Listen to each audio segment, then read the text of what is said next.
நான் தைரியமா சொல்றேன் கேட்டுக்கோ, தைரியமா சொல்றேன் கேட்டுக்க. அநியாயத்துக்கு முன் எதிர்த்து நிற்க முடியாதபடி பலனற்று போன சில பிள்ளைகள் என் சத்தத்தை கேட்கிறீங்க. நியாயமாய் தீர்ப்பு செய்கிற ஒரு தெய்வம் உண்டு. உன் பிரச்சனை அவருக்கு ஒப்புக்கொடு, அவருக்கு ஒப்புக்கொடு. அவருடைய நியாயத்திற்கு முன்னாலே இந்த உலகத்தில் எந்த சக்தியும் நிற்காது. ஆண்டவருடைய நியாயத்திற்கு முன்ன இந்த உலகத்தில் எந்த சக்தியும் நிற்காது.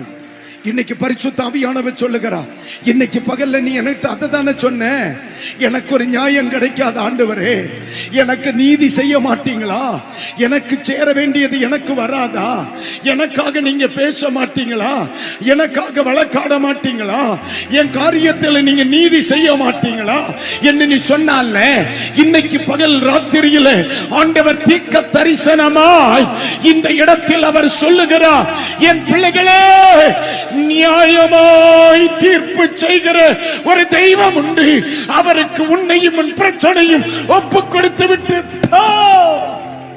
அவர் நியாயம் செய்வார்.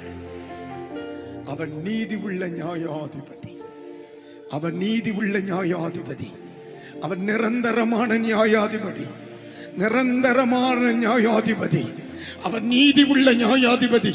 1000 பேர் உனக்கு விரோதமாய் சாட்சி சொன்னாலும் நிரந்தரமானவரும் நீதி செய்கிறவருமாகிய ஒரு நியாயாதிபதி உண்டு. அவருக்கு ஒப்புக்கொடு. அவருடைய வாயில் இருந்து வருகிற ஒரு வார்த்தை பிசகாதடா. அல்லேலூயா. எத்தனை பேர் ஆமென் சொல்ல முடியும்? இனி உங்களுக்கா ஏதாவது தோணுனதை ஏதாவது பேசுவ, நீ இனி பேசுவ. இனி ஏதாவது பேசுறதா இருந்தா இவனோடு அல்ல அவரோடு. இனி ஏதாவது பேசுறதா இருந்தா அவனோடு அல்ல அவரோடு, அவரோடு.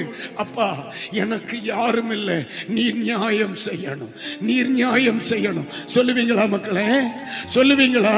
இன்றைக்கு ராத்திரி தைரியமா நியாயம் செய்கிற தெய்வத்துக்கு ஒப்புக்கொடு.